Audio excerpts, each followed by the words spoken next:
now switch to a totally new chapter, which is a huge chapter, probably the biggest chapter in our lecture here this semester. It's about change management. Who of you has ever heard this term change management? Okay, 5. Okay. This is something which you definitely will experience in your career. Either as a victim or as a leader. Okay? So maybe you will benefit from change management or you will do change management. That will be definitely relevant. What is a change? A change is not a change of an individual manager. It's not the daily change. When we talk about change, I talk about this in more detail. We mean significant strategic changes in a company. Yeah, really significant strategic changes of which many employees are impacted. Yeah. Okay? So we talk about the big things. Yeah? I will show you some examples, what is meant by a change and what are the major types of changes which we find in organizations. And what we deal with is, there's a quote saying, people like changes, but they don't want to be changed. Right? You don't want to be changed. You want to be as you are. And changes are always a pain. Not always, but can be a pain. You must adjust yourself. You must develop new behavioral patterns. Sometimes you must change your attitudes. Yeah? So at the end, people must change. If you want to run changes in organizations, the people need to change. And people don't want to be changed. So what we find with changes always, and we talk about this, is resistance. And resistance is dysfunctional. Okay? Companies don't want to have people who resist to change. But what we do is we try to understand what is the typical human reaction to change. So this is very much about psychology here. Third question, how can employees be led through changes by applying change management measures? So then we talk about what is change management all about? Change management is about leading people through changes. And we talk about things like communication, we talk about things like involving the people, we talk about training, all these kind of things. Okay, and finally, we ask the question, which conditions are required to effectively manage change? What is the required environment that makes change management really effective? Okay, so please give me a concrete example of a change. What comes to your mind? Let's say financial crisis and how we have to adapt, what we have to change in our company. So there is a financial crisis, and some banks have to change. What do they change? Strategies, right? Change strategies. What else? Question to all. Banks must change. So what do they change? Is there anything that comes to your mind? Strategy, whatever that is. Yeah, please. Now they have a change in that they let a lot of people, or not a lot of people, but they let some people go and restructure internally. Okay, restructuring. They restructured the organization. Yeah, put together some departments, split departments, changing the hierarchy, changing the organizational structure, laying off people, right? Okay, changing bonus systems, right? Changing a bonus system, that's significant, right? So, here is an overview about the typical changes which we find in organizations. Okay, I'd like you not only to understand these different types of changes, but also have some real examples in mind. Okay, so you already mentioned this restructuring. I mean, you will experience this in your career. We have organizational structure. There's the executive board, and there are divisions, blah, blah, blah. And I want to change this. That is meant by restructuring. To give you a very concrete example, very simplified. On the left side, we have an organization. It's IT company. They produce PCs and printers. Very simple. And here we have, on the first level, marketing, production, and sales. Of course, there are much more. Okay, it's just simplified. And underneath these different functions, we have the different product lines. Yeah? PC, printer. The same with production. PC, printer. Now, you can run an organization like this. Okay? So we have big divisions: marketing, taking care for everything; production, taking care for everything; sales. Yeah? And here in this case, the head of marketing directly reports to the executive board or is a member of the executive board. The head of PC is not. Okay? It's different with the organizational structure on the right-hand side. Here the organization works in that way that the company consists of two major divisions. There is the PC division and there is the printer division. And within these different functions we have marketing, production, sales. So on the left side we have one big production department, so to speak. On the right-hand side we have two independent production units. Okay? And now we could discuss what is better. But this is not the discussion here. The point is that we find a lot of companies that switch between the different models. Okay? Maybe there is a company where the executive board says, okay, in the past we had the function-oriented organization. In the future we will have a product-oriented organization. And if you change this, and if you switch from one model to another, you can imagine that the roles of some people will change. Yeah? For instance, here we on the left-hand side we have one big production unit. And they do both PCs and printers. On the left side you split this department into two independent departments. One department takes care for PC and the other for printer. And they do all the things, marketing, production, sales, independently. Right? So that affects a lot of people. Okay? And this is meant by restructuring. Okay? Next point, re-engineering. You might have not heard about this before. Companies have processes. What is a process? Process is a line of different actions, so to speak. I'll give you a very simplified example. When you have applied at this university, when you have applied here, you submitted a Zulassungsantrag, an application, right? So we get the application. Hopefully, you got a notification that we got your application. Did you? Okay, great. That's a good idea. You got a notification.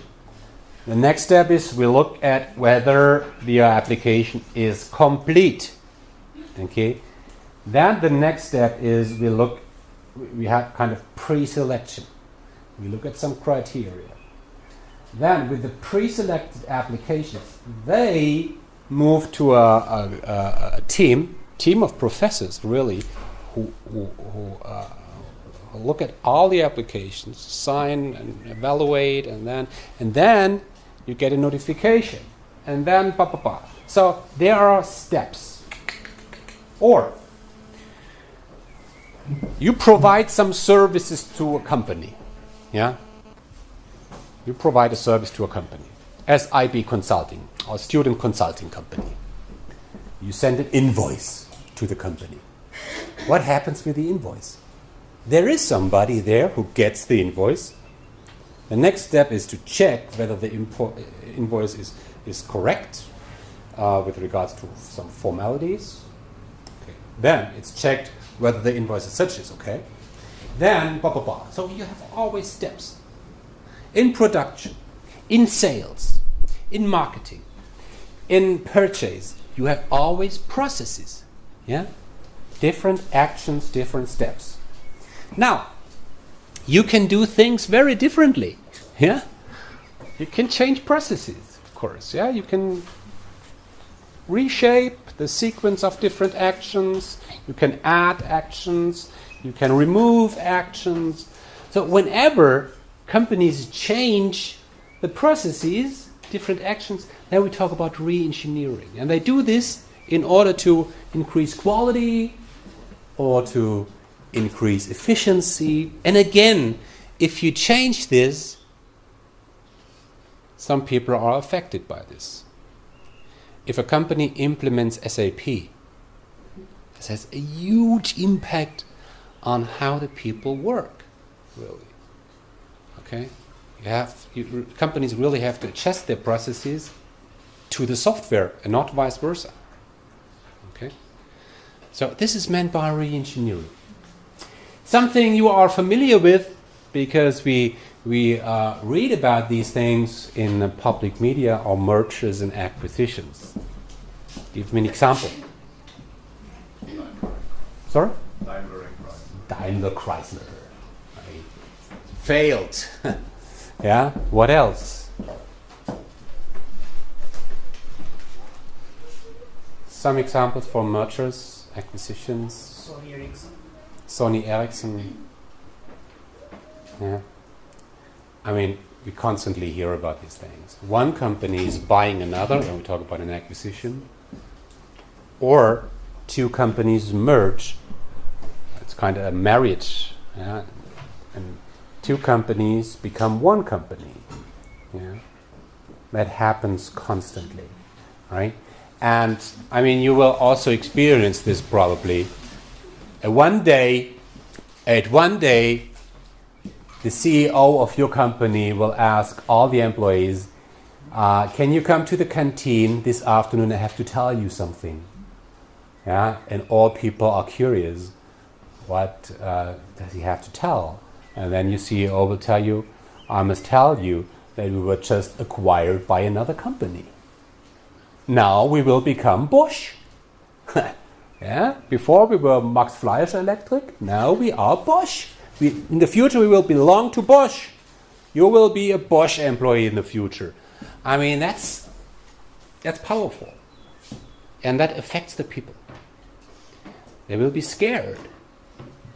There will be an insecurity, a lot of uncertainty, a lot of these things. Strategy change. We just had the example of the banks. You change the business.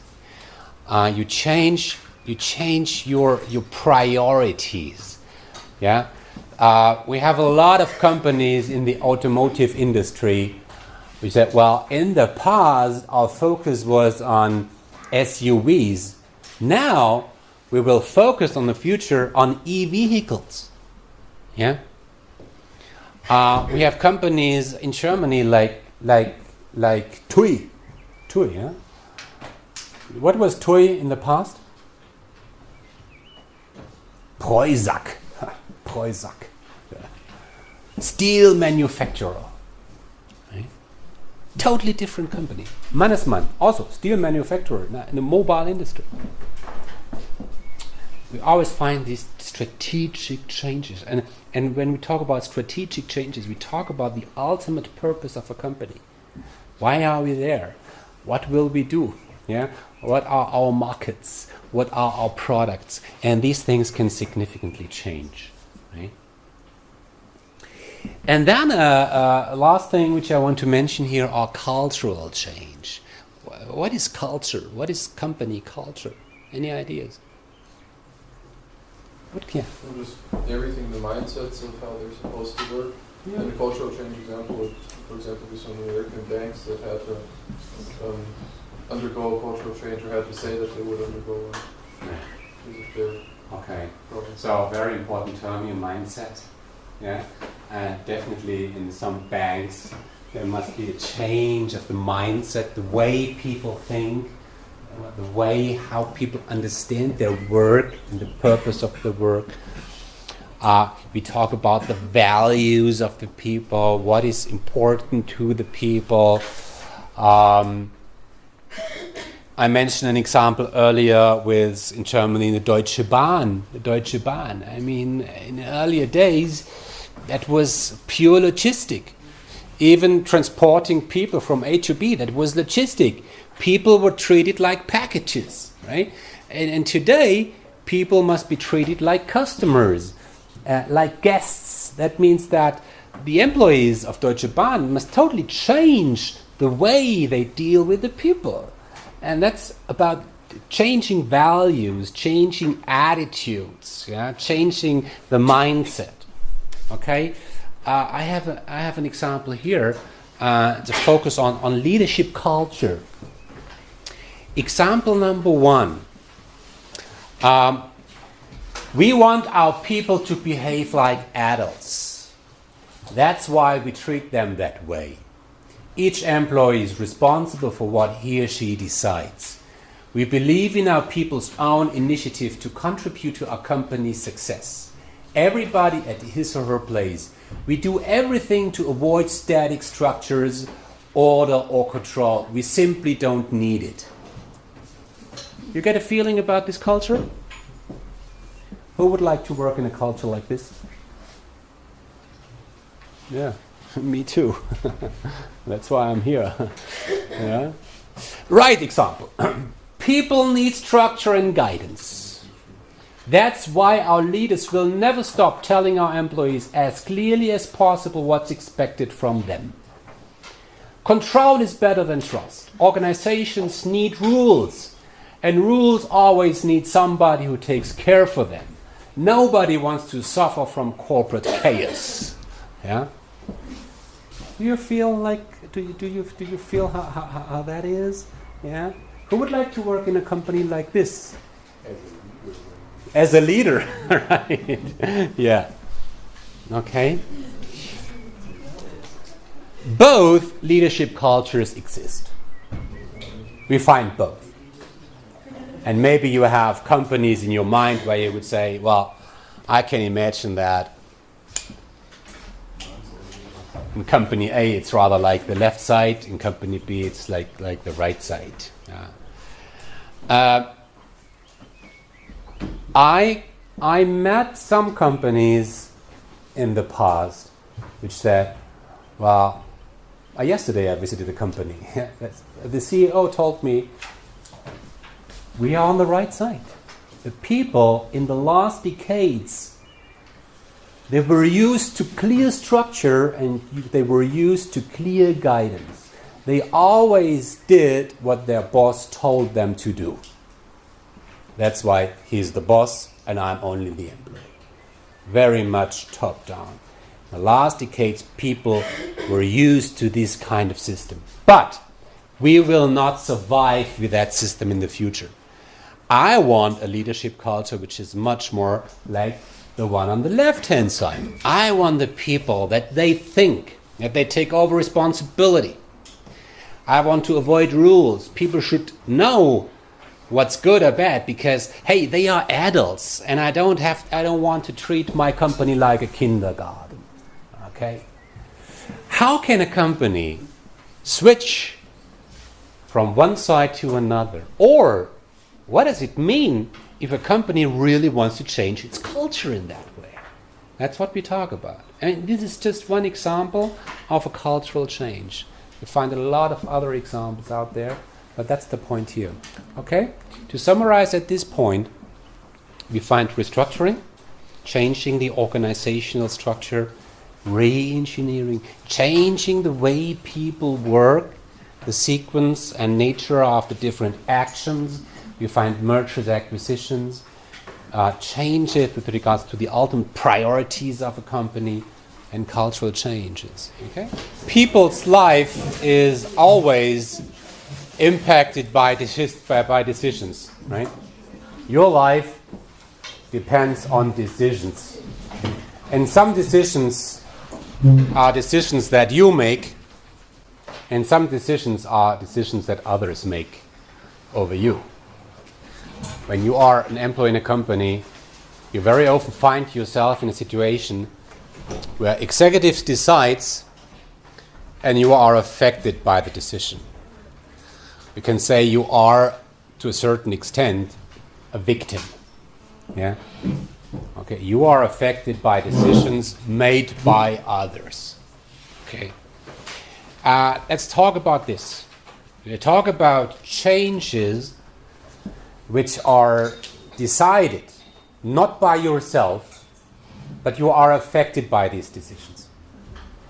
And whenever we talk about change management, or we talk about the question how people react to changes which they have not decided by themselves, this curve comes into play. You find this curve in almost any book about change management. It's emotional curve, emotional response curve, however we name it.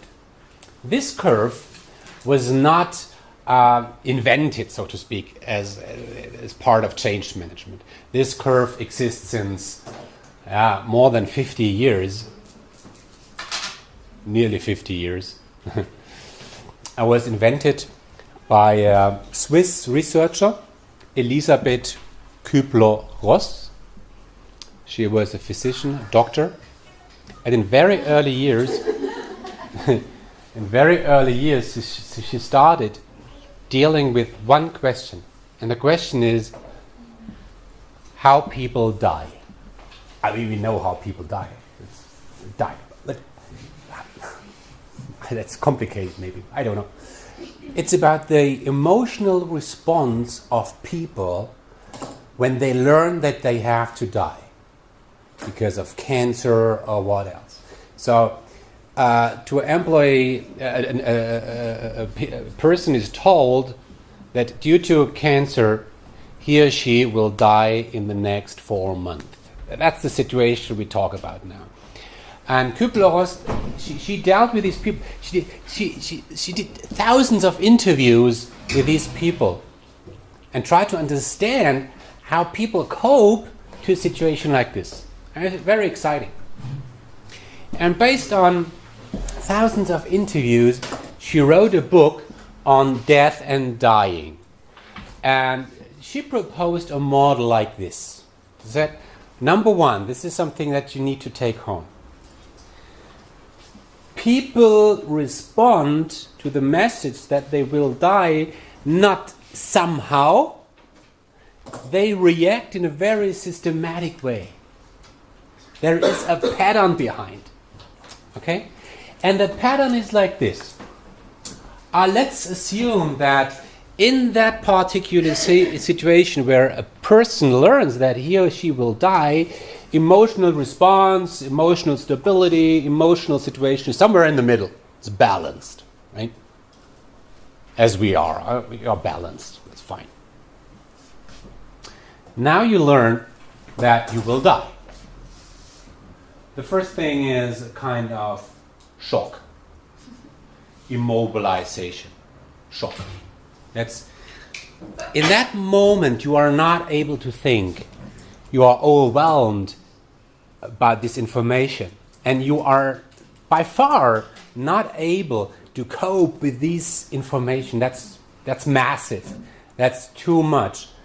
And your brain protects you in that particular moment, and you are in a mode of unconsciousness, a kind of unconsciousness. You are very conscious, but your brain stops thinking because it's too much. It's protection in that moment.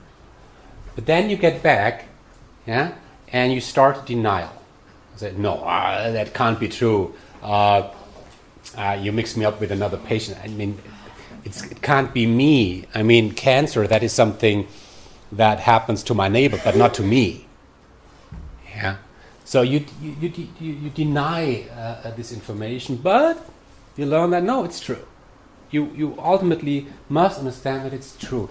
And then what happens to most people is that they run into a phase of anger. Why me? That's not fair. I mean, I lived a healthy life. I treated other people well, and so on. So why me? Yeah, it's not okay. So anger. You're angry about why that happens. What we find then is that people start to bargain. They negotiate with whomever, with God, saying, "Hey, give me a second chance. I will change my life. I know I did some things wrong, but I will do everything, but give me another chance." But at the end, people learn that you can deny it, you can be angry, you can negotiate, you can whatever you do. I mean, it will not change the situation. You will die. Full stop. That's it. That's the truth. And when people learn that nothing helps, and that applies for human beings in general, when you learn that independent from what you do, it will not change your situation. Once you learn that you don't have an impact on your situation, you are a victim, you come into a mood which psychologists name as learned helplessness. You learn that you are helpless. And when people learn that they are helpless, the probability for a kind of depressive mood is very high. I mean, that's one reason of depression. We learn from psychological research that you can even make dogs depressive through some very simple methods. If you make them learn that whatever they do will not change their situation. Depression is very often a result of I learned that I am a victim, I can't change everything. Yeah? So, then, coming from depression, people used to start developing new behavioral patterns. They start to behave in new ways. They start to look at their current situation from a new perspective. They make really change their mind. You very often hear the sentence, well, now, for me, every day is so intense like a year in my life before. So and I'm happy about every year which I can spend with my family, and it was never so intense, and I'm happy about this. Yeah, not maybe happy, but positive. So people find new ways, finding a new perspective, how to look on things, and then they move into a level of acceptance. So we know that not for every person this model applies in the same way. Yeah? The only thing I want you to take home, and this is widely accepted in the context of change management, is that people do not respond somehow to changes. They respond in a systematic way. That's point number one. Point number two, some responses are very dysfunctional. Angriness is dysfunctional. Yeah? Depression is dysfunctional. Yeah? The idea here is that when you tell the people in a company, not that they will die, you tell people, we will shut down your department. We are acquired by Bosch.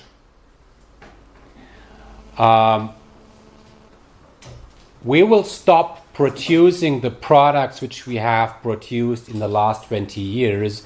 In the future, we will produce something totally different. You tell the people from one day to another, the way we worked in the past was the old way. In the future, we will work in a totally different way. Whenever you tell something like this to the people, response is seen as similar. Yeah? People say, come on. Oh, shock. Oh, we are acquired by Bosch. Oh, sorry. Then you deny or say, hey, that can't be. I mean, are you kidding? And then the people are angry. Yeah? Why this? And you find this behavior in companies. They are angry. Yeah? They talk about these changes in the breaks and whenever they can. They're angry. But then they find that they can't change anything. It's like it is. Yeah? And people start laying back. Yeah? Okay, it might not be depression in that sense, but saying, okay, come on. I do my job. I don't care about the rest. Yeah. And then people start thinking in new ways. Say, hey, Bosch, Bosch, it's a great company. That provides some security also.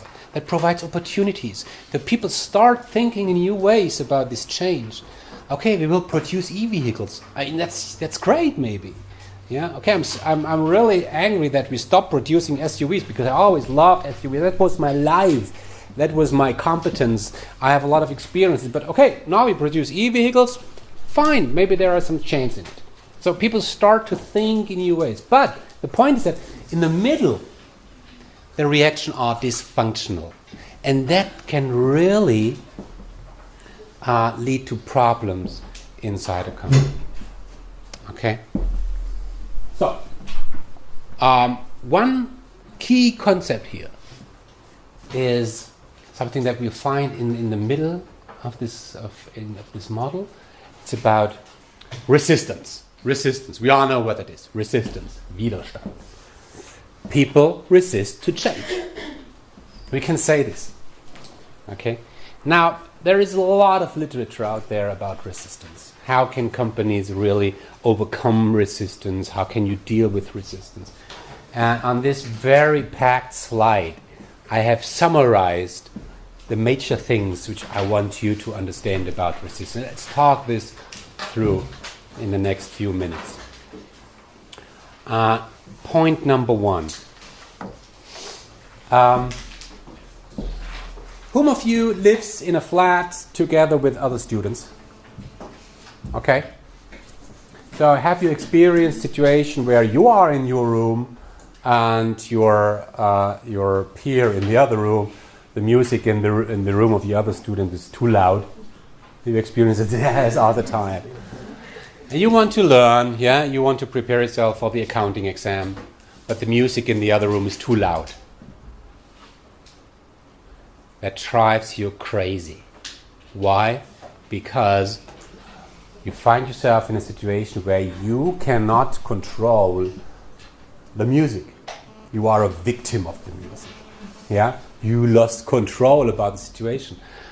It would not be a problem at all if the music would be in your room and if you would know that you can switch it off at any moment.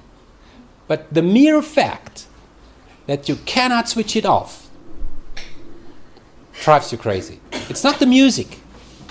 It's not the music, it's the fact that you can't control it. Okay?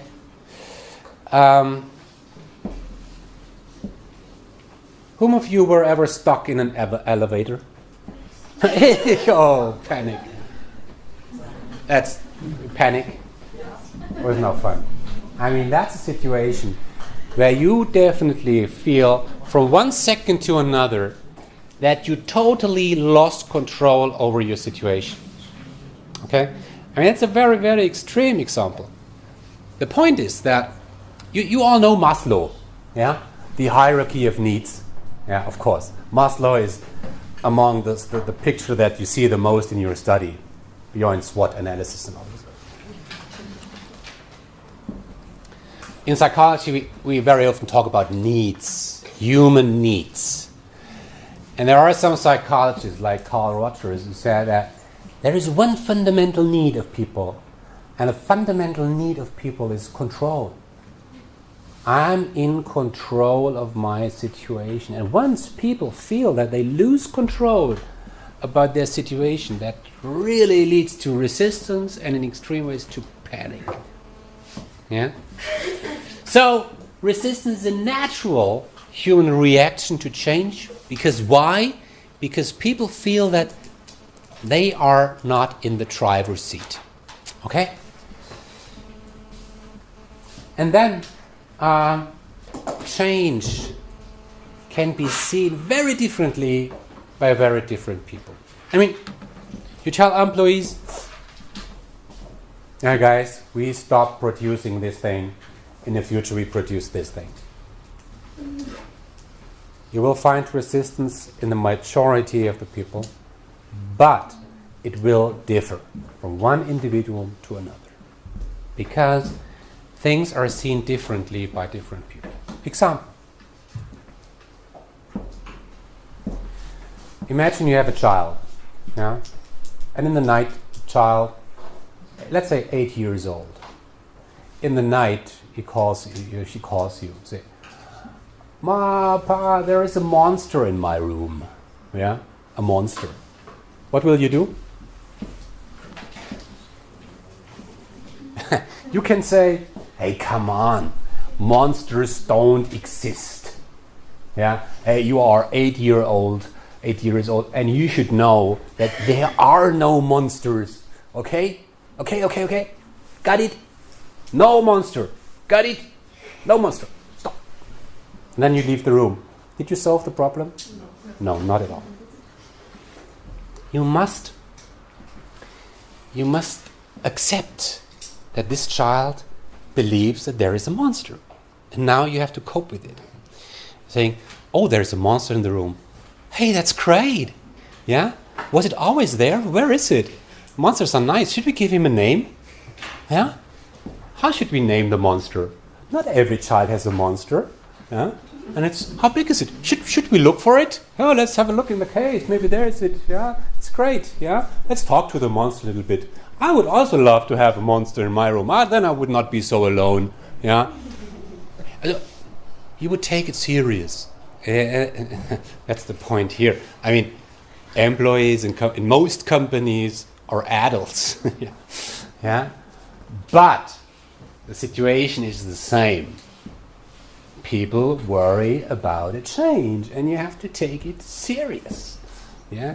And the way they look at the problem is the way they do it. Okay?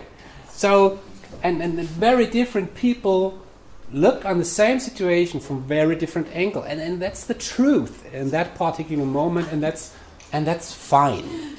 Yeah, and the company, I should accept this. And it's not, as pointed out in the third point here on this slide, that those who resist are always the troublemakers. Yeah, it's not that people are troublemakers by nature just because they resist to changes. They simply act as human beings. Okay? A fourth point is very important when we talk about resistance. In all organizations, in all teams, in all companies, we have so-called opinion leaders, or as informal opinion leaders. What is the difference between a formal leader and a opinion leader? Do you have any idea? Yeah?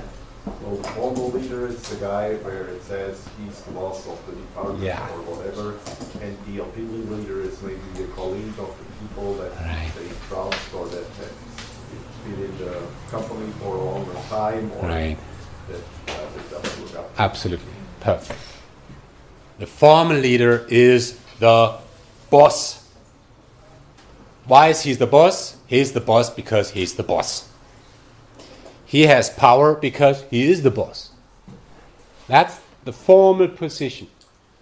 The formal position provides the power. beside these leaders, there are always people, as you said, who also have power. And what is power? I mean, what is power? Think about it. Power is the capability to influence others.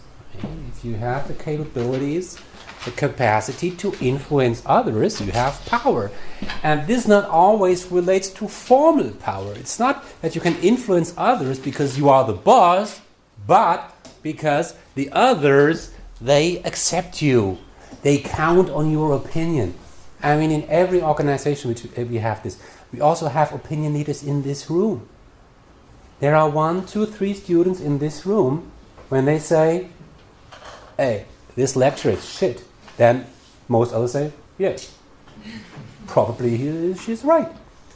While some others who tell some others in the room, when they say, this lecture is shit, the rest would say, oh, come on, yeah, that's your view. And the faculty, the same. Yeah, we have professors in the faculty. If they raise their voice in a long discussion saying, you know what, we can't forget about this, then the discussion is over. Yeah? While when I say something, hey guys, you know we can forget it. Yeah, it's fine, Armin, let's continue. Hey, I'm the same. I'm a professor as anybody else. But we influence each other on different levels. Why? Because people are differently accepted, and that's a very social phenomenon. The point is that whenever we talk about resistance, these informal opinion leaders, they really play a significant role. Okay? They can really change the mind of the people in both directions, in a positive direction or in a negative direction. Next point which I want you to take home. We differentiate between 2 types of resistance. Now, type number 1. People in a department resist, but they don't say it out loud. They would not write a mail to the department head. They just are angry and talk about things in the coffee break. Yeah? In kind of hidden ways. They might, in extreme, when it comes to extreme, they might sabotage some things. Yeah, that's what we would name a hidden resistance. Hidden. Yeah, it's not visible. While overt resistance, open resistance, visible resistance is people raise their voice and say, okay, we have heard about this change, but dear executives, we as employees, we have talked about this and we would not agree that this is the right decision. That's overt. What is better? If you would be an executive, what would you expect? What is better? Yeah? If they tell you. Sorry? If they tell you. Then you can control it, then you can respond, you can manage the resistance. Okay? Last point is the most important one. And we're going to talk about this in much detail. We know that there is one ultimate way to really avoid resistance, or at least to reduce resistance, which is involvement. Okay? Now imagine, yeah, you live together with your spouse, okay? And one day your spouse tells you, you know, in the next semester break, we will have some holidays in Turkey. I've booked a week in this hotel. How would be your response? Thanks, yeah, super. No, you would say, okay, oh, wonderful, but I mean, you have to pay for it. It's not that you are invited. Right? It's you pay for it. You pay 50% of everything. You would say, That's nice, but why haven't we talked about it? To all men in the room, never do this. Yeah, if you do something like this and you will be there and things are not 100% fine, you are in deep trouble. Yeah. Not my own experience, just a recommendation. If you involve your spouse saying, let's make the decision together, then there will be no criticism. Even the food is worse, the beach is bad. If you've made a joint decision, both parties will accept how the situation will be. If you involve the people, they much more accept the future situation. I talk about this, how you can manage this. How can companies manage involvement? How can companies do this very concretely? Okay. Let me add one last thing today. There is not only a reaction to decisions made by others. This is what we talked about in the last minutes. Yeah? How people react on changes decided by others, where I'm a victim.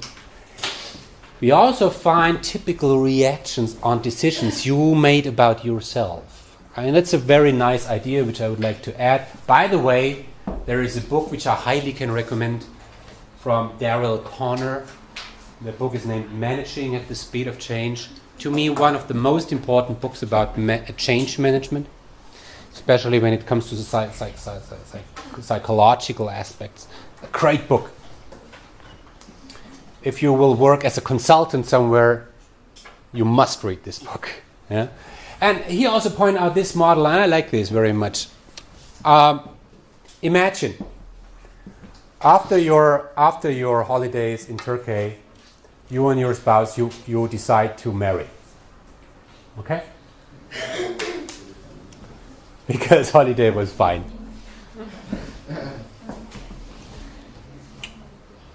Now, you marry, and the first reaction to your own decision is always positive. We married. Tell my friend. Yeah, post it on Facebook. We marry. Like.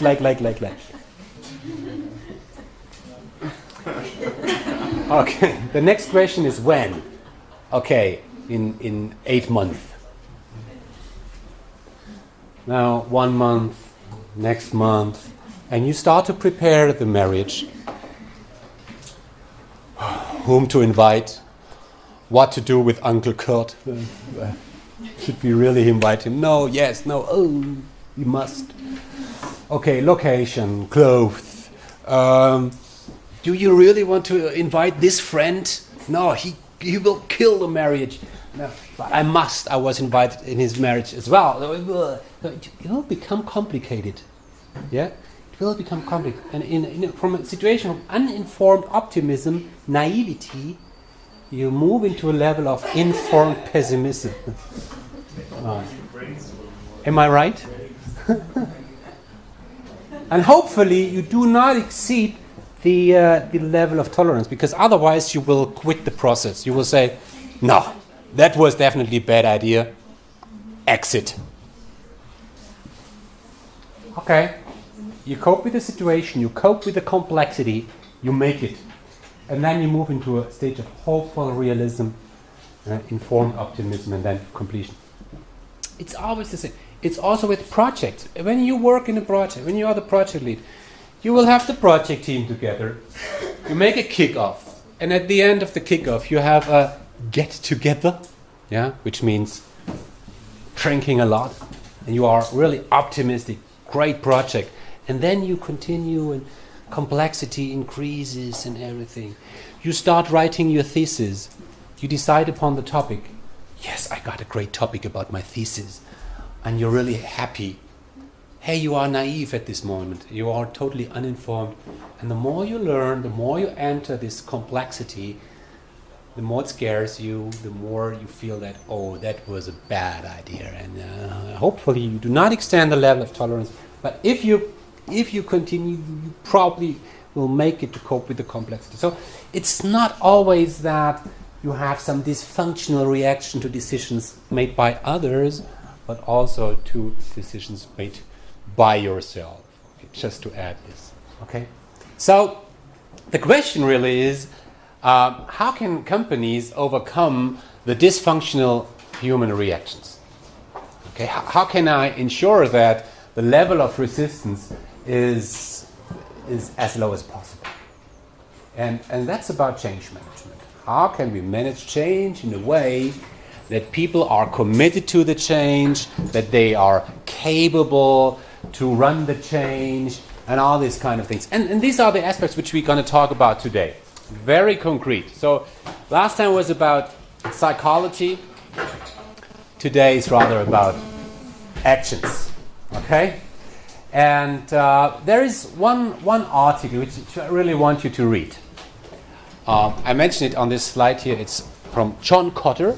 John Kotter is one of the leading professors about change management. And he did a lot of research about change. And I mean, he's the guru of change management. You can also look at YouTube. You will find some videos, interviews, things with John Kotter. And he published an article in the mid-90s, Leading Change, Why Transformation Efforts Fail. So he did a lot of research about change projects, change programs, and he tried to understand what companies which succeed do really well and what companies that fail in their change approaches, why they fail. Okay, and he came up with 8 points.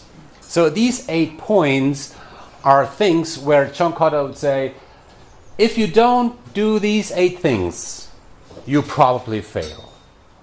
Okay, so these are the reasons why companies fail, but at the same time, these points are also kind of recommendations. You must do these things in order to succeed in your change projects.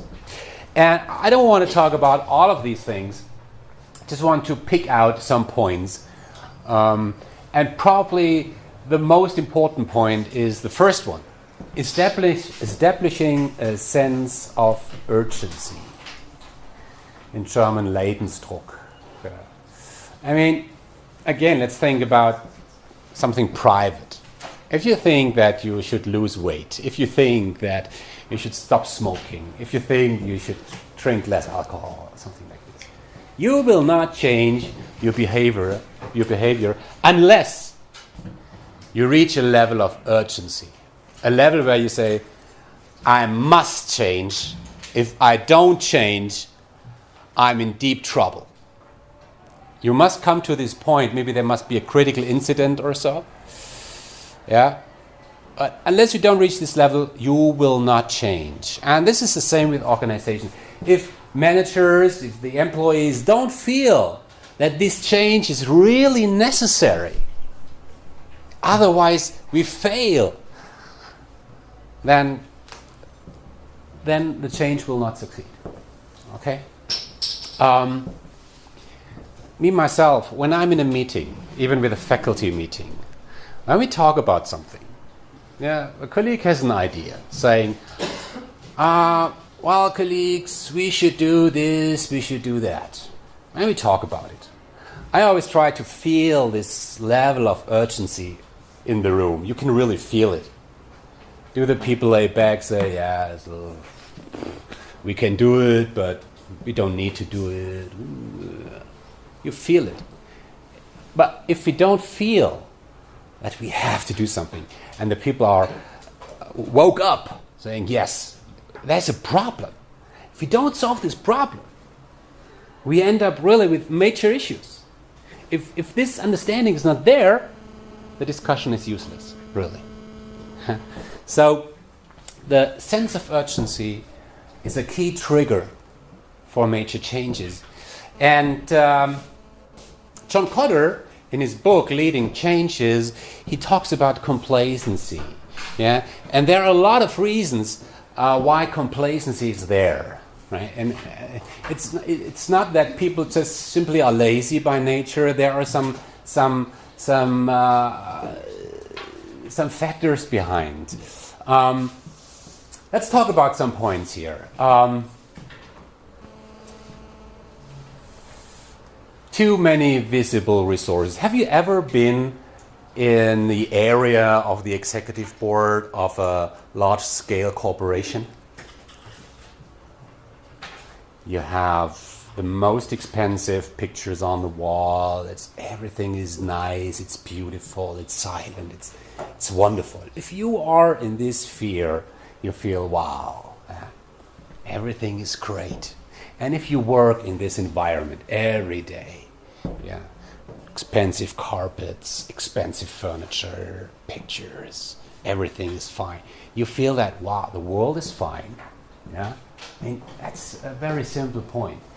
Low overall performance standards. I mean, just to give you a very simple example, let's say over the time,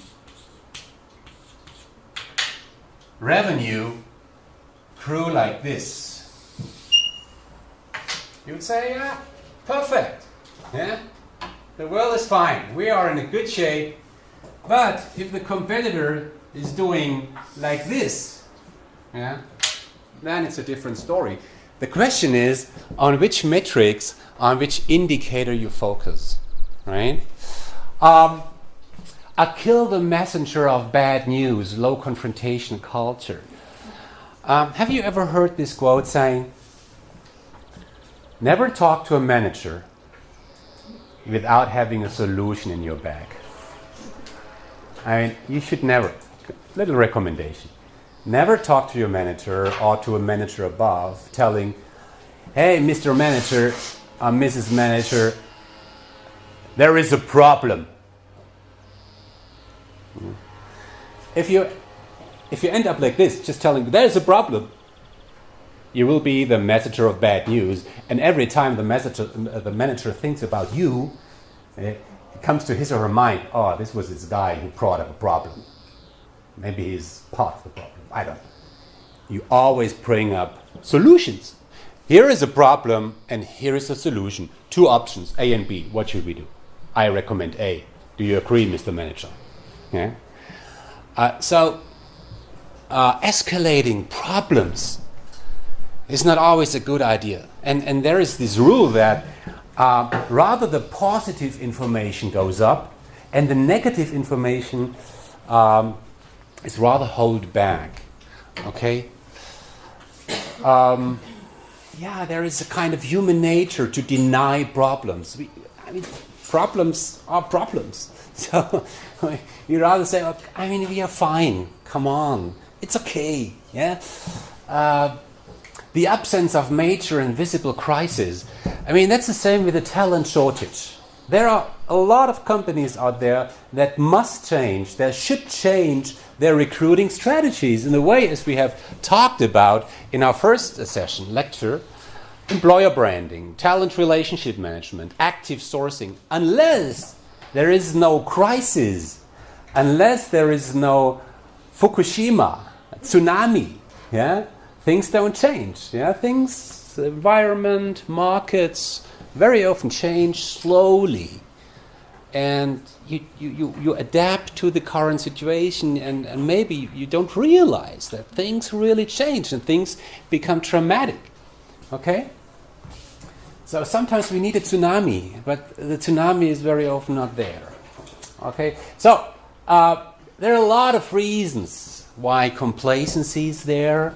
Why sometimes there is not this sense of urgency of changing things. So if there is a decision by the executive board saying, we will restructure, we will change our strategy, we need a different culture, we will merge with... If this sense of urgency is not there, because of all these reasons which I just have spoken about, maybe the change will fail. Okay? Creating a guiding coalition, I will talk about this. You need strong people who lead the organization through the change. You need to have an entire change organization. I will show you how that looks like. If the weakest people in the company lead through the change, that's always clear. If you don't have the strongest people on a project like this, you will fail. But then a very major point is having a vision. A vision. I mean, you have heard this term vision already, right? Vision, mission. What is the difference between a vision and an objective? What would you say? I mean, these different terms, you feel different things around these terms. You have different associations with vision versus objective. What would you say? Let's say objective is the way we reach our vision, what we want to achieve in our future. Okay. In a simple words. So objectives are more how we achieve our vision. A vision is much more long term, right? More, yeah. Well, objectives are more operational, right? Okay. Mission means like why you exist. Yeah. And vision means like where you want to see yourself after. Okay. The mission is the reason why we exist. Yeah. Well, wonderful. Yeah. Okay. In every household, there will be a computer running a Microsoft system on it. That was a vision by Microsoft. We built the greatest products in the world. We will build computers that can be used by children, even by children, right away. Apple. Yeah. We're gonna be the market leader in electronic vehicles. A human being will fly to the moon, set the foot on it, and comes back alive. Whenever we talk about a vision, then you feel that it's very tangible. You can see it, yeah? and you can express a vision in one simple sentence. And when the people hear the sentence, they say, "Wow, yes, we will become world champion." It's not, "We want to get as far as possible in this competition." No, we're gonna be the world champion. We're gonna win the Champions League.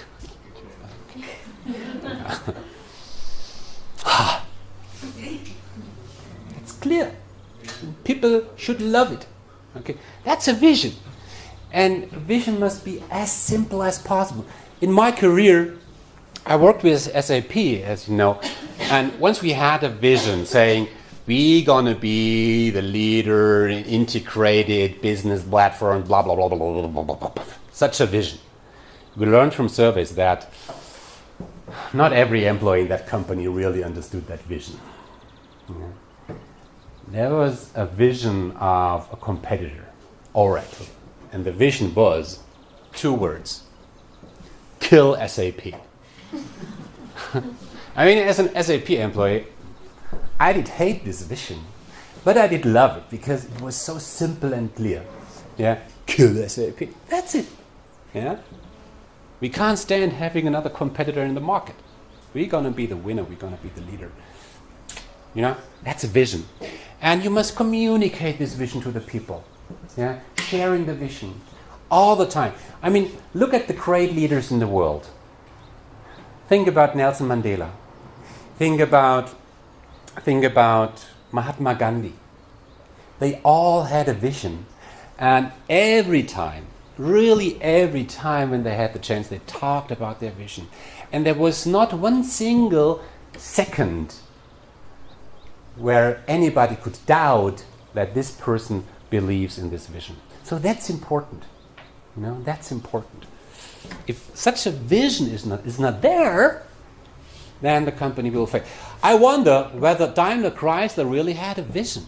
There was this idea of a world company. We're going to be huge. But that was a vision that the people really loved. Yeah, I don't know. Okay, we're going to talk about short-term wins. Sometimes we name it also quick wins, and some other stuff. So my recommendation: read this article. This is really, I would not say a historical article, but it's one of the very few really important articles around change management. So let's talk about change management. How does that really look like? And this picture here is really, that's a key picture. And I really hope that in your future career, maybe you will have a look at this picture again. Yeah, it would be great. Because that's really a framework which you can use to work. I also teach in the executive MBA, and there I have managers, and we talk about cases, real cases in change management, and we always use this framework and talk these different building blocks through. Yeah. If you're fine with all the building blocks, you could say you might do a good change management. Okay, so what do you see there? In the middle, you find a very typical process with the typical steps. Okay. At the beginning, there is a phase. Let's name it initialization. Whether it's about a merger, whether it's about strategic change, there's always this phase where some leading executives, some leading managers start thinking about that idea. Should we buy this company? Somebody has this idea.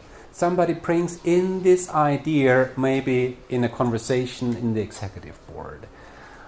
The CIO has the idea of, should we implement a new business software? I think yes, let's talk about it. So there's always this idea was born and people start thinking about the idea. That's all about this phase. So every change has its birth some time, right? So the end of the initialization phase is what? What is the result of this phase? Accept an idea or Accept an idea, a decision. A decision. A decision saying, okay, we thought about it, let's do it. Okay. The next phase is about the scope, objectives, and the vision, as I said. What is that? That's about, okay, what is this change all about? Will we acquire the entire company or only parts of it? Will we implement the software in our entire corporation or only in Europe? So this is about the size, of the change. Who will be affected by the change, who not? What do we want to achieve with it? Is it about revenue growth? Is it about increasing quality? Is it about reducing costs? Is it about increasing customer satisfaction, employee satisfaction? So you should have some objectives. Yeah? There must be something you want to achieve with the change, and this is reflected by the objectives. And then the vision, as I said. Okay?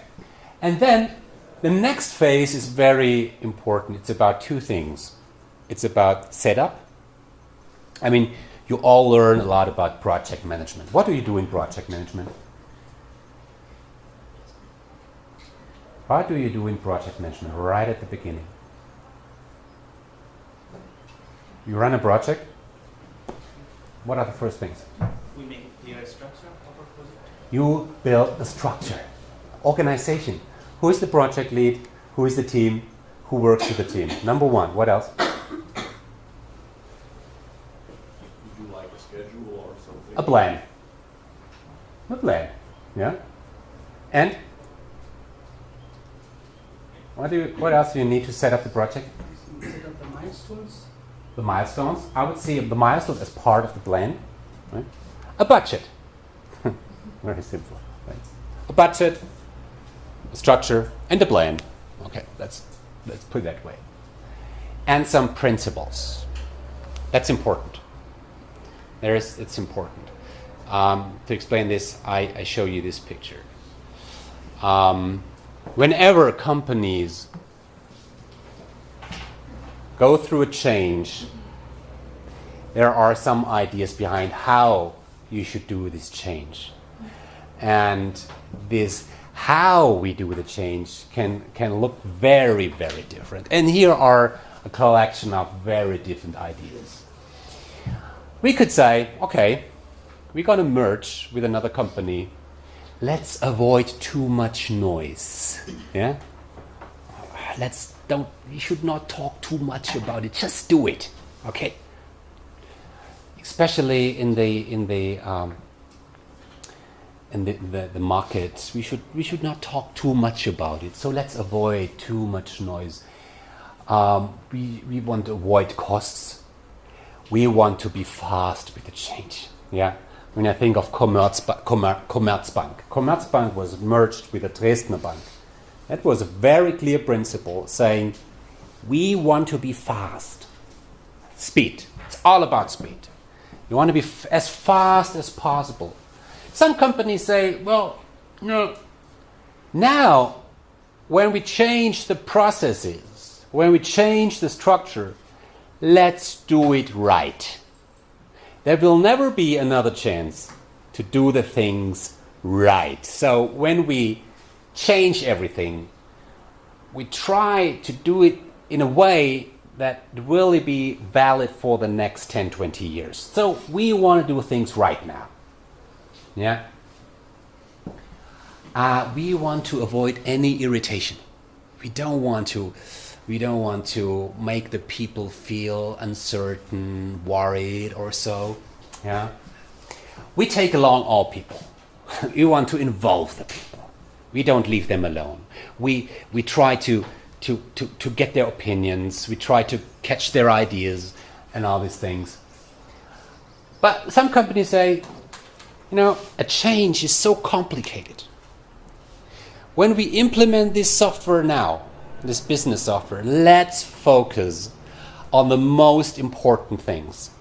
Yeah? We focus on what really matters. It's the 80-20 rule. Okay? With 20%, we can solve 80% of the problems. So let's focus on these 20% solutions to solve the 80%. And then in the future, we can talk about the rest. We don't do things by halves. It's like we do things right. Yeah, we endure pain. Yeah, it will be painful, and that's how it is. Okay. Okay. When you look at all these kind of ideas, can you imagine that a company really follows all these ideas all in once? You shake your head. Hey, no? No. Do you see some conflicts? Yes. Yeah, what? For instance? For example, we take along all the people and we prevent losses. And Right. Absolutely. We take along all people, but we want to prevent losses. That's not possible. You cannot. Is there anything else? I mean, as an exercise, take this picture and make lines on things where you think, okay, they go together well, and where you find conflicts. Yeah? You have an idea? Yeah, doing things right and don't doing them by half is like pretty much a contradiction Okay. to the 80-20. Yeah. Yeah. Anything else? quality and speed. Quality and speed. You can't be fast and focus on quality at one time. But both make sense, or? Yeah. I mean, quality. If you propose to a management board, we do things right, they will agree. If you tell them we want to be fast, they will agree. Nobody will say no, we want to be slow. Yeah. But in fact, there is a conflict. There is a dilemma. And you always will find this dilemma in every changes. So, to get back to our model here, it's absolutely key to define principles right at the beginning. Really, one of my examples which I really like was the Commerzbank. They said, it's all about speed. We will not do everything right. It's very complicated, everything. So, we focus on speed, even knowing that quality will go down. Okay?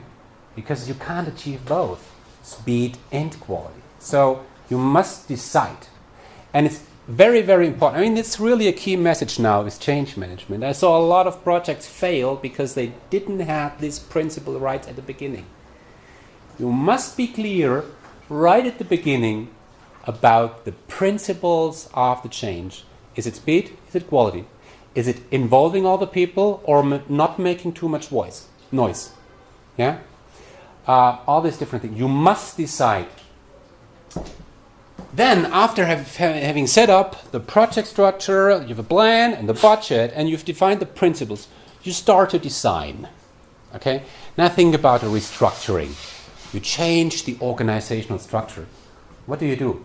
You have a chart and you design the new structure. Okay. How do we move? Where do we move this department to where? Who will report to whom in the future? Or think about the implementation of an IT, of a software. If you think about the implementation of SAP in a large-scale company, that's a huge project. You define all the processes in detail. You have an army of consultants doing nothing else than preparing PowerPoints. You don't do nothing, you just plan, you just design the future, right? And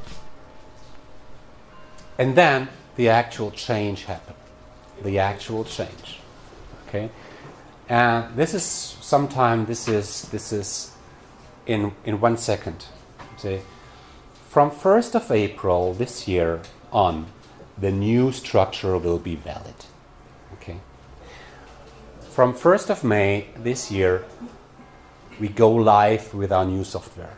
So until then, we will work with the old software. From then on, we have the new software. From 1st of June on, these two companies will be one. Okay. So there is one time where the change happens. Right? Of course, it's not in 1 second. That's the phase of implementation. Yeah, it's implementing the software, starting the software, all these kinds of things. But then here, the actual change happens after you have done multiple steps in advance. But you will experience, or many of you have experienced in your career, once a change had happened, not all things are fine. Sometimes you have chaos, uncertainty, not everything works well. So you need a phase of stabilization. Okay? So these are the major steps in every major change program. Think about, again, private example. You have pain with your back. Okay? That's your problem. You have pain with your back. Okay? Or with your heart or something. In the initialization phase, you start thinking, okay, maybe I should do something.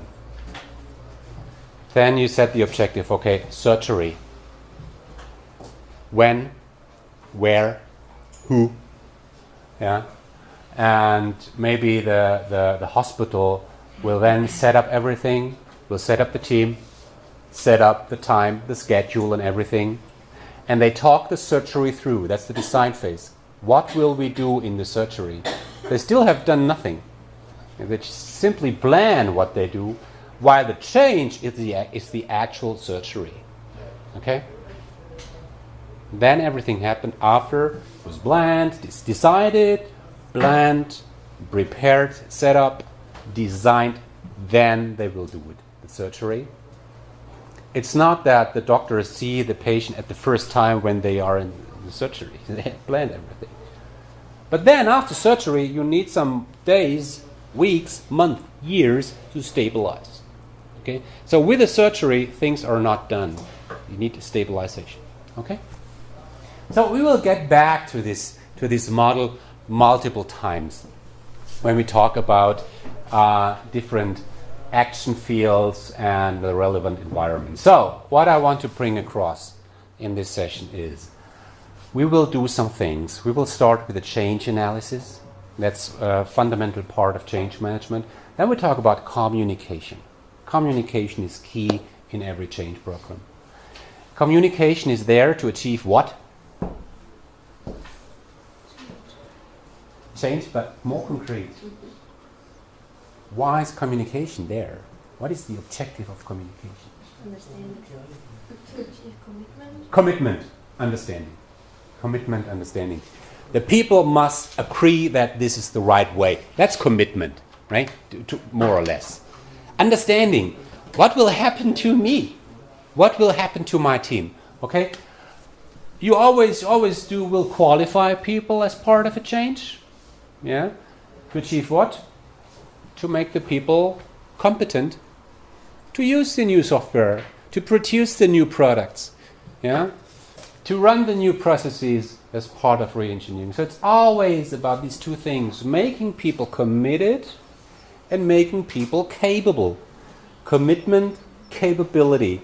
Commitment is about communication. Capability, capacity is about training and support. And there is a special field which is part of both involvement. Involvement is always about achieving commitment and capabilities. Okay? Now we talk about sponsorship a little bit, management sponsorship, how you can organize such a change.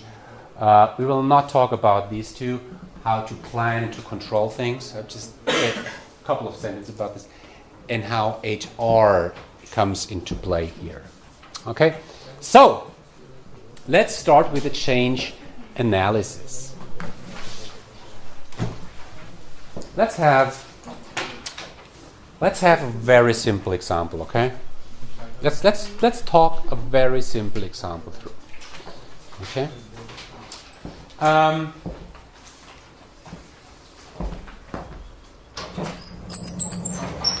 We have an organization, let's say 5,000 employees.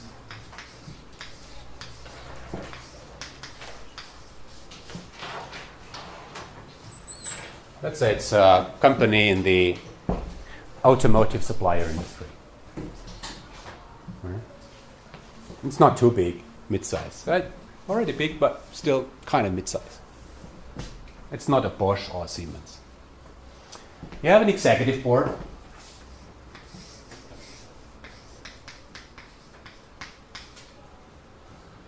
And then you have some functions like production, sales, and all these nice things you will find in most companies. Yeah. Controlling, marketing, HR.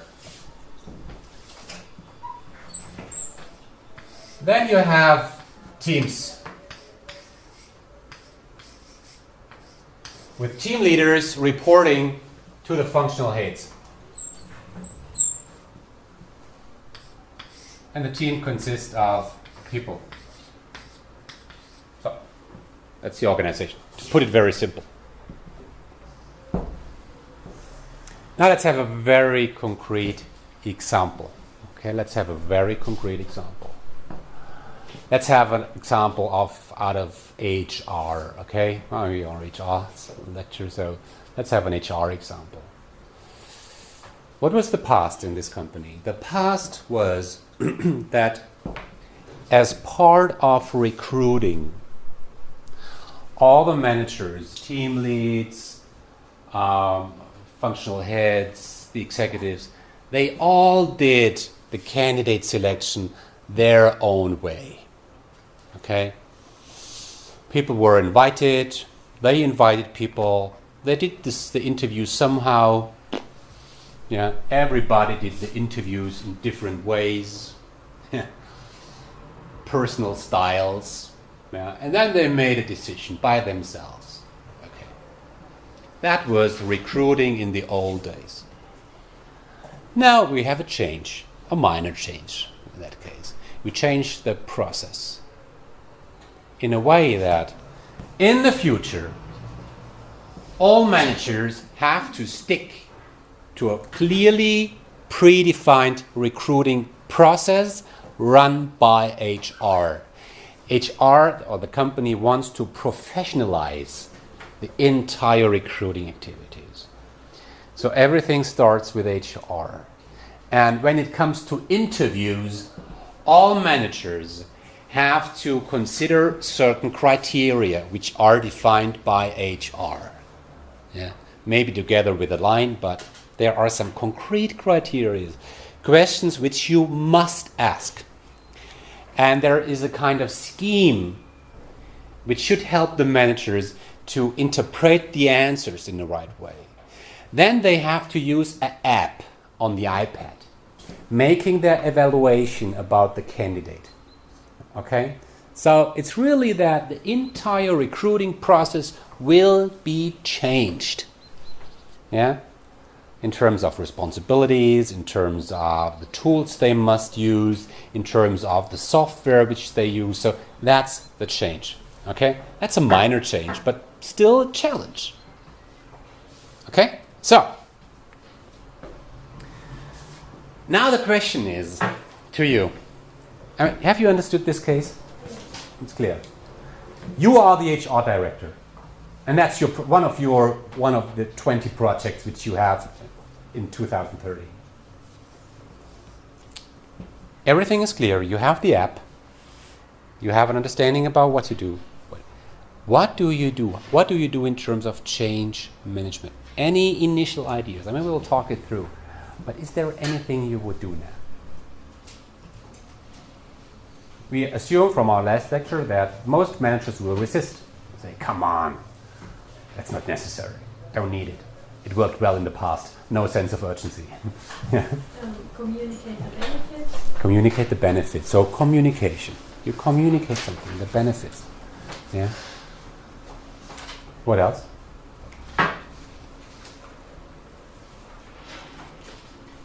Face-to-face meetings. and, Face-to-face meetings in order to More and achieve more. what? Understanding. Understanding. Yeah. Communication. Understanding. Right. What else? We have to do some training, inform them about the new app. Training. Yeah, yes, of course. You have to train the managers how to use the new criteria, how to use use the new tools, how to use the app. If it's a good app, they can use it right away. Yeah. Of course, you have to do all these things. But what to do concretely and how extensive you need to do things, that depends on what we name change analysis. That's a very poor slide. Yeah, nothing on it. But it shows what the idea is. The very, very, very first thing, before I start any change activities, is that I have a look at different target groups. Yeah, what is a target group in that sense?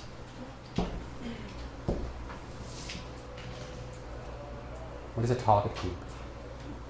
Those who are affected by the change. Who? The managers. The managers, maybe the executives to a certain extent, the people in HR.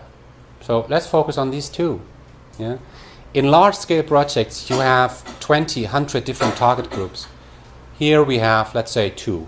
The managers and the people in HR. Yeah? Then, what I would do, and this is agreed by most change management literature, and it's also based on my practices, the first thing you do is you have a look, okay, what will change?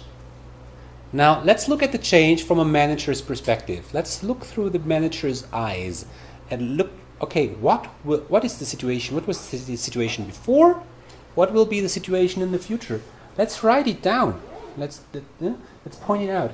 And then we indicate the changes. What will change? Okay, a new software, new tools, new behavior, new responsibilities.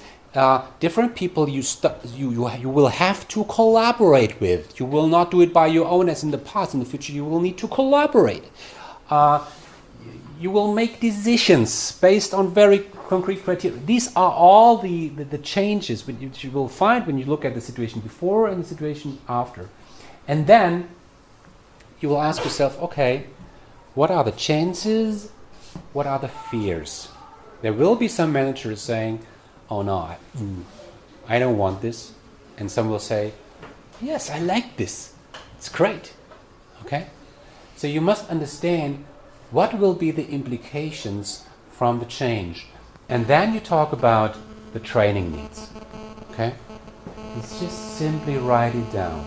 Okay, and what are the risks? What can be a risk?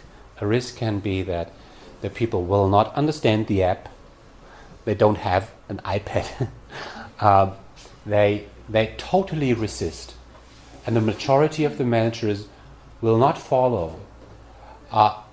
Maybe it will not work, the new solution. I mean, there are a couple of risks. You just write it down. And if you have something like this, and this is very, very simplified, I would do it in a very small workshop in that case.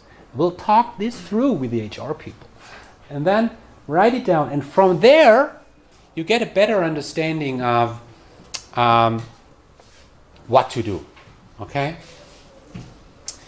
Another analysis which you do as part of the change analysis is a so-called stakeholder analysis. That's absolutely key. The stakeholder. What is a stakeholder? I mean, you hear this term many, many times. The ones who are interested and will be affected. There's somebody who's affected by something, who is interested in something. Right. Okay. Somebody who plays a kind of role. Yeah? Somebody who you need to consider. Yeah? So there is a very simple tool. It's the stakeholder analysis. Some name it the pain and power analysis. Some people in the company, in our company here, are impacted by the change very much. In our example, who are these? All managers? Probably those managers in those areas which grow the most. Those managers with the biggest hiring needs, with the biggest recruiting needs. Okay, these people are affected by the change the most. And there are some managers which hire people once in a decade. Okay, so there are people who are affected by the change, and then there are some who are not affected by the change. Number one, there are people in the organization which have power, and there are people who have less power. Who are the people who have power?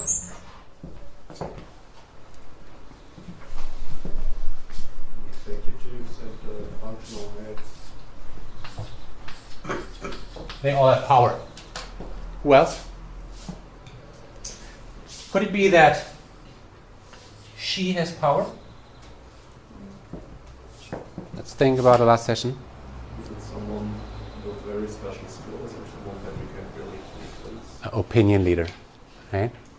Somebody with special skills, somebody who's highly accepted in the organization. Informal opinion leaders. Yeah, it can be that people on the bottom have a high impact on others. Yeah, these are sometimes more critical. Yeah, we talked about this last time. Opinion leaders, right? So there are people in the organization which are affected by the change, impact, pain, and there are people who have power in the organization. That's number two. Number three, indicated in this analysis, there are opponents and there are supporters. There are people saying, oh, a new recruiting strategy, a new selection strategy, that's great. That is so necessary. That's so important. I told already 5 years before that we need something like this. I mean, we need to be more professional in what we do. So thank you for coming up with that idea. I love it. And there are others saying, that's not us. We in our company, it was always that the people worked in a way they like to work. And it's fine.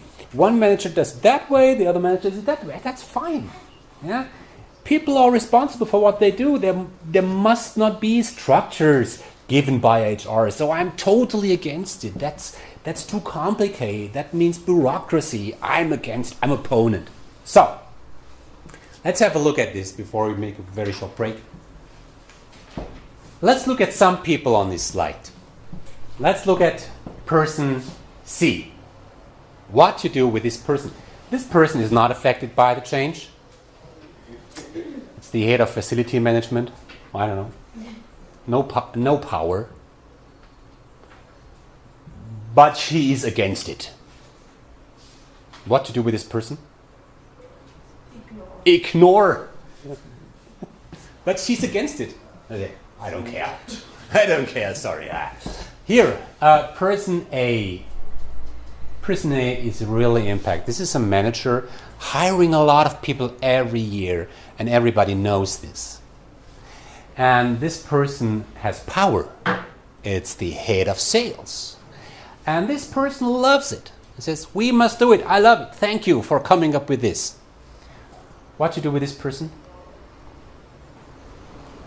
Yeah, you have to heavily participate or include them and You leverage the effect that he has. You include this person in the project. You make him a promoter, a multiplier in the entire organization. Look, people, here is Mr. Sales. He loves it. Here's an interview where he explains why he loves this strategy. What to do with person B? Person B is impacted, has much power, is against it. What to do with this person? I would use A to convince B. Very smart. Yeah? Because B won't be convinced by somebody that has less power than him. Yeah. Let's have lunch together. A and B. Yeah. Try that. A convince B. Make sure that A is stronger than B. Otherwise, it could go vice versa, right? Okay. You must handle this case somehow. You must do something with this person. We're going to talk about involvement here. Yeah. There was a quote which I like in that particular case from Lincoln, this former president of the United States, saying, "I'm rather want to have him inside the tent pissing out than outside the tent pissing in." He piss, but better from inside to out the other direction. Make him part of the program. Give him a role. Make him responsible for the success of the program. Okay? Go to lunch with him. Go do some things to, I don't know, things which are not written in the textbook. There are a lot of ideas how you can handle these kind of people. What to do with D?